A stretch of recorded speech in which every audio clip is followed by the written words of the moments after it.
Bharatiya Janata party એવી party છે કે ઉપરથી એટલે કે હાઈ કમાન્ડ શું નિર્ણય લે, શું પ્રયોગ કરશે એ વાતની કોઈને ખબર હોતી નથી. અને અનેક વખત ભાજપે એવું સાબિત કરી દીધું છે કે જે લોકો દૂર દૂર સુધી નહીં વિચારી શકે એ વાત એમણે કરીને મૂકી છે. નમસ્કાર. ભાજપ માટે એવું કહેવાય કે કોઈ પણ રાજ્યની અંદર ભાજપ નવા પ્રયોગો કરતું જ રહે છે. આપણે જોયું કે મધ્યપ્રદેશ, રાજસ્થાન, હરિયાણા, ગુજરાત એની અંદર ભાજપે એવા પ્રયોગો કર્યા, પરંતુ મહારાષ્ટ્રની અંદર આ બધા જે 4 રાજ્યો છે મધ્યપ્રદેશ, રાજસ્થાન, હરિયાણા, ગુજરાત, એવા પ્રયોગ ભાજપે નહીં કર્યો. તો આવો પ્રયોગ મહારાષ્ટ્રમાં ભાજપે શું કામ નહીં કર્યો એના વિશે હું તમારી સાથે વાત કરીશ. મારું નામ રાજેશ શાહ છે અને તમે જોઈ રહ્યા છો ગુજરાતના સૌથી મોટા ડિજિટલ ન્યૂઝ પ્લેટફોર્મ ખબર છે.com. ભારતીય જનતા પાર્ટી એવી પાર્ટી છે કે ઉપરથી એટલે કે હાઈ કમાન્ડ શું નિર્ણય લે, શું પ્રયોગ કરશે એ વાતની કોઈને ખબર હોતી નથી. અને અનેક વખત ભાજપે એવું સાબિત કરી દીધું છે કે જે લોકો દૂર દૂર સુધી નહીં વિચારી શકે એ વાત એમણે કરીને મૂકી છે. મધ્યપ્રદેશમાં સીએમનું નામ ચાલતું હતું, એની જગ્યાએ બીજાને મૂકી દીધા. રાજસ્થાનમાં પણ સેમ હતું, હરિયાણામાં પણ એવું થયું, ગુજરાતમાં પણ એવું થયું. મધ્યપ્રદેશની વાત કરીએ તો મધ્યપ્રદેશમાં શિવરાજસિંહ ચૌહાણ એક્ઝિસ્ટિંગ સીએમ હતા, પરંતુ છેલ્લી ઘડીએ મોહન યાદવને સીએમ બનાવી દેવામાં આવ્યા, કારણ કે મોહન યાદવ ઓબીસી ચહેરો હતા અને ઓબીસીને સ્થાન આપવા માટે ભાજપે ત્યાં આગળ આ પ્રયોગ કર્યો અને સફળ બી રહ્યો. રાજસ્થાનની અંદર વસુંધરા રાજેનું નામ સીએમ તરીકે ટોપમાં હતું, એકદમ રેસની અંદર સૌથી આગળ હતું અને બધાને જ એવું લાગતું હતું કે વસુંધરા રાજે જ રાજસ્થાનના મુખ્યમંત્રી બનશે. પરંતુ ભાજપે છેલ્લી ઘડીએ બ્રાહ્મણ સમાજના ભજનલાલ શર્માને મુખ્યમંત્રી બનાવી દીધા. હરિયાણાની અંદર પણ આપણે જોયું કે લગભગ 6 મહિના પહેલાં મનોહરલાલ ખટ્ટરને સીએમ પદેથી હટાવીને નાયબ સૈનીને મુખ્યમંત્રી બનાવી દેવામાં આવ્યા. ગુજરાતની અંદર તો આપણને ખબર જ છે કે ગુજરાત વિધાનસભા 2022ની ચૂંટણી પહેલાં 1 વર્ષ પહેલાં જ 2021ની અંદર વિજય રૂપાણીને હટાવીને ભૂપેન્દ્રભાઈ પટેલને સીએમ બનાવી દેવામાં આવેલું. ભૂપેન્દ્રભાઈ પટેલનું નામ કોઈ જગ્યાએ ચર્ચામાં નહીં હતું. મોટા નેતાઓના નામ હતા, CR પાટીલનું નામ હતું, નીતિન પટેલનું નામ હતું, એ સિવાય ઘણા બધા નેતાઓના નામ હતા, પરંતુ ક્યાંય ભૂપેન્દ્રભાઈ પટેલનું નામ નહોતું. પરંતુ છેલ્લી ઘડીએ ભૂપેન્દ્રભાઈ પટેલને પાટીદાર નેતા તરીકે સીએમ બનાવી દેવામાં આવ્યા. પરંતુ આ પ્રયોગ મહારાષ્ટ્રમાં સફળતા એમ નહોતો, એટલે ભાજપે આ પ્રયોગ મહારાષ્ટ્રમાં કરવાનું માંડી વાળ્યું.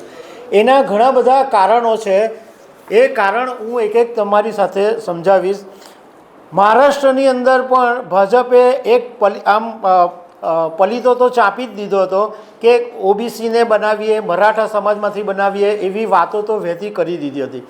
પરંતુ આખરે બધા સમીકરણો જોતાં દેવેન્દ્ર ફડણવીસ પર જ પસંદગીનો તાજ ઢોળવો પડ્યો, કારણ કે દેવેન્દ્ર ફડણવીસ ઉજળિયાત બ્રાહ્મણ સમાજમાંથી આવે છે અને ભાજપને એવું લાગ્યું કે દેવેન્દ્ર ફડણવીસને મુખ્યમંત્રી બનાવીને મહારાષ્ટ્રના ઉજળિયાત વર્ગને એક મોટો મેસેજ આપી શકાય કે ઉજળિયાત વર્ગને પણ સીએમ બનાવી શકાય છે. એટલે આ એક મોટો મેસેજ આપ્યો. હવે દેવેન્દ્ર ફડણવીસ માટે ભાજપે શું કામ આ પ્રયોગ નહીં કર્યો એ એક મુદ્દા હું તમને સમજાવું. તો 6 વખત દેવેન્દ્ર ફડણવીસ ધારાસભ્ય રહી ચૂક્યા છે, અનુભવી નેતા છે અને એમની પાસે સરકાર ચલાવવાથી માંડીને સંગઠન સુધીનો બધો જ અનુભવ છે. અને એવા સંજોગોની અંદર મહારાષ્ટ્રમાં કોઈ નવા ચહેરા પર દાવ લગાવવો ભાજપ માટે માત્ર જોખમ નહોતું, પરંતુ એક ખાઈમાં પડવા જેવું હતું. એટલે ભાજપે આ દાવ નવા ચહેરા પર લગાવ્યો નહીં, કારણ કે ફડણવીસે આજે એવી સ્થિતિ ઊભી કરી છે કે મહારાષ્ટ્રના દરેક વર્ગની અંદર તેઓ સ્વીકાર્ય બની ગયા છે. દેવેન્દ્ર ફડણવીસ 2 વખત મહારાષ્ટ્રના સીએમ બન્યા, 2014થી 2019 અને 2019માં 2-3 દિવસ માટે સીએમ બન્યા અને હવે ત્રીજી વખત બનવાના છે. 2019માં દેવેન્દ્ર ફડણવીસે જબરજસ્ત સંઘર્ષનો સામનો કરવો પડ્યો. જ્યારે ભાજપ અને શિવસેના જ્યારે સ્પ્લિટ નહોતી થઈ ત્યારે મહારાષ્ટ્રની અંદર ગઠબંધનમાં ચૂંટણી લડેલા, પરંતુ મુખ્યમંત્રીના પદ માટે ભાજપ અને શિવસેના વચ્ચે ભારે ખેંચતાણ થઈ અને તે વખતે ગઠબંધન તૂટી ગયું. એ વખતે દેવેન્દ્ર ફડણવીસે ખાસું માઇન્ડ કૂલ રાખ્યું અને ઘણું બધું એમણે બેલેન્સ બી કર્યું. એ સિવાય દેવેન્દ્ર ફડણવીસે મહારાષ્ટ્રની અંદર વિપક્ષ તરીકે પણ મજબૂત ભૂમિકા ભજવી અને 2022ની અંદર જ્યારે એકનાથ શિંદેએ ઉદ્ધવની શિવસેનાની સાથેથી છેડો ફાડ્યો ત્યારે એ તક ઝડપીને મહારાષ્ટ્રની અંદર સરકાર પણ બનાવી દીધી. સરકાર બનાવવા માટે પોતે ડેપ્યુટી સીએમનું પદ પણ સ્વીકાર્યું. ભલે એ કડવો ઘૂંટડો હતો, પરંતુ દેવેન્દ્ર ફડણવીસ એ કડવો ઘૂંટડો પણ પી ગયા હતા. એક મુખ્યમંત્રી રહેલો વ્યક્તિ ડાઉનગ્રેડ થઈને ડેપ્યુટી સીએમ કેવી રીતના બની શકે, પરંતુ દેવેન્દ્ર ફડણવીસે અહમને વચ્ચે લાવ્યા વગર એ ડેપ્યુટી સીએમ બન્યા. અને 2022ની અંદર ભાજપની પાસે 105 બેઠકો હતી, છતાં 10 મંત્રાલય હતા અને શિવસેનાના 40 ધારાસભ્યો હતા, છતાં એમની પાસે 10 મંત્રાલયો હતા.